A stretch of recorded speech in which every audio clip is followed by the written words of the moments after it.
Hey guys, this is Surex Gaming and welcome back to another episode of the Kombat Codex, the series where I break down 10 behind the scenes and lore facts about characters recently announced in Mortal Kombat 1, or in the case of today, been announced forever even though we still haven't seen gameplay. And that character is the Empress herself, Mileena. Mileena actually won the most recent poll that I put up on my channel about who you want to see next, which I wasn't surprised about. Putting Mileena in a poll can only go one of two ways. So without further ado, let's break down these 10 facts about Mileena that you may or may not have known. Fact number 1. Mileena has one of the hardest skins in Mortal Kombat history to unlock. Those who played MK9 will know almost instantly exactly what I'm talking about. If you haven't played MK9, you can check out my MK9 playthrough on my channel and you'll definitely be able to see what skin I'm talking about in the Katana chapter. But this is Mileena's Flesh Pits costume, where she is wearing a lot of bandage. And that's it. Nothing else. Just bandage.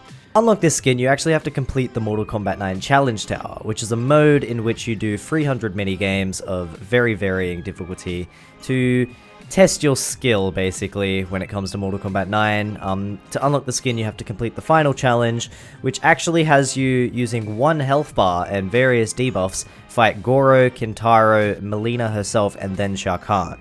You have to defeat all 4 characters to unlock Mileena's Flesh Pits costume, which you can then use as much as you want.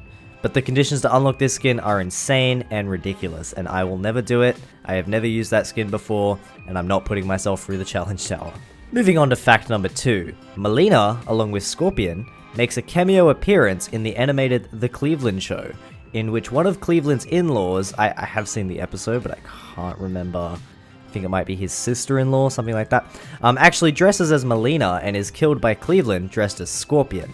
This is one of the cool pop culture references that sees Mortal Kombat characters appear in various different forms of media. We've seen Smoke and Robot Chicken in the last episode, and we've got Mileena in the Cleveland Show in this episode as well. Moving on to fact number 3, Mileena actually has 2 boss fights in Mortal Kombat Shaolin Monks. One at the start of the main story where she is defeated and escapes. But you can also fight her later on, after you see Katana and her battling before the Wasteland mission, in which you have to find a secret boss fight with Mileena in the Deadwoods, you face her there, you defeat her, but she escapes again. So who knows, maybe MK Shaolin Monks 2 will have Mileena appear again for another boss fight. That's a joke, there isn't going to be a Shaolin Monks 2. Moving on to fact number 4.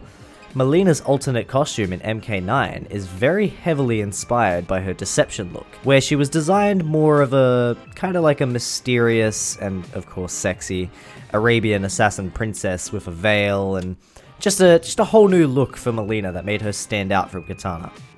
The updated MK9 version has a little bit less cloth on it, it's a bit more revealing and it's a lot more pink, but it was very much on theme with MK9 and it was cool that they took an existing costume and kind of gave it a little bit of a refreshing update. Moving on to fact number 5, also talking about MK9, including the PS Vita version of MK9, Mileena actually has the most skins in the game, coming to a total of 5. Moving on to fact number 6, concept art released from Mortal Kombat X shows Mileena having the ability to unhinge her jaw like a snake. However, this was unfortunately rejected due to technical limitations with the Xbox One, PS4 and PC at the time. But we now know that the next-gen consoles, the Xbox Series X and PS5, have fixed this issue, as well as the new engine. Because in Mortal Kombat 1, and we've only seen this once during the Combat Cast intro, Mileena actually has the ability to unhinge her jaw, and it's working. And it's a really cool concept, and I love it. And I'm glad that, after 8 years, they finally got it working and decided to bring it back for an updated Mileena look. Moving on to fact number 7, Ed Boon has confirmed in interviews that the whole Mileena debacle in MK9 was always their plan. Ed Boon has outright stated that they always intended for Mileena to be DLC in MK11, but they purposely enjoyed toying with the fans and delayed Mileena intentionally, just to kind of build an appreciation for the character, as well as kind of stoke the flames and mess with people, basically, is the best way to put it. This was a really big time during the MK11 hype days back in the community. It was a massive movement on Twitter to get Mileena into the game.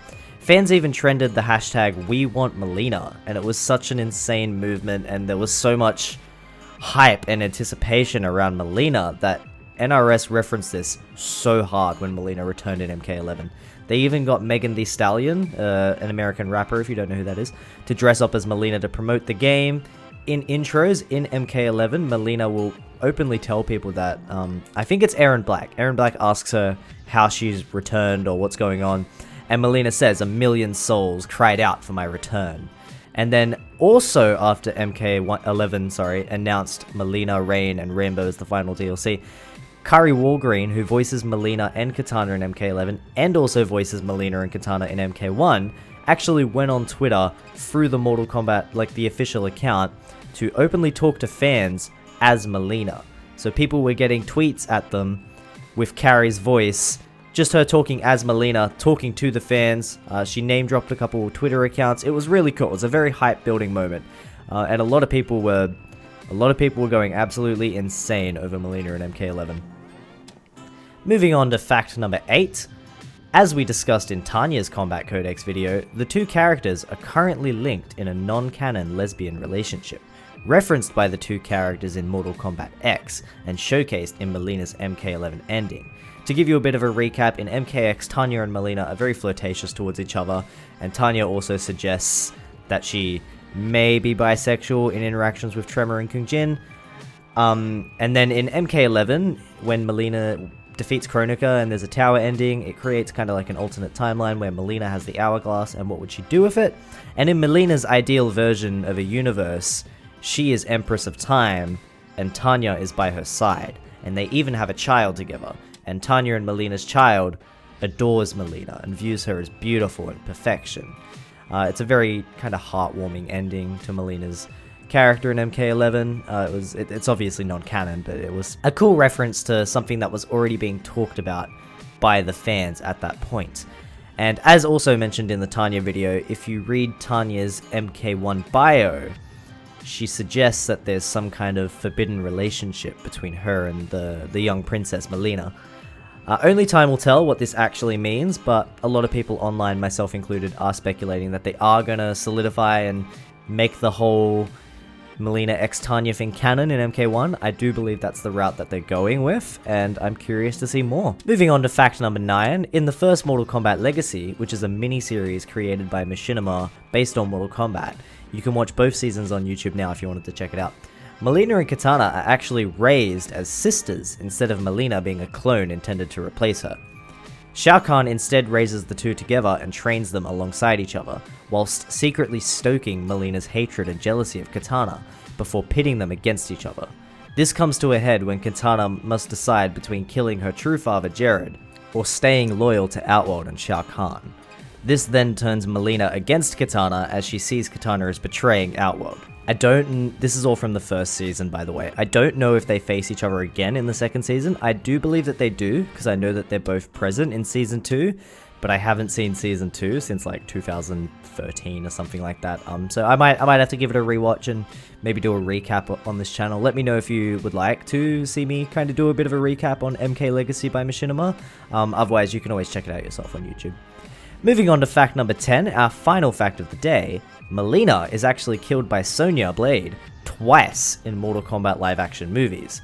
In both Mortal Kombat Annihilation, that god-awful mess of a movie. If you haven't seen it, just move on with your life. Don't bother. Don't put yourself through that. It'll just make you hate Mortal Kombat. And the 2021 reboot, where she is played by CC Stringer.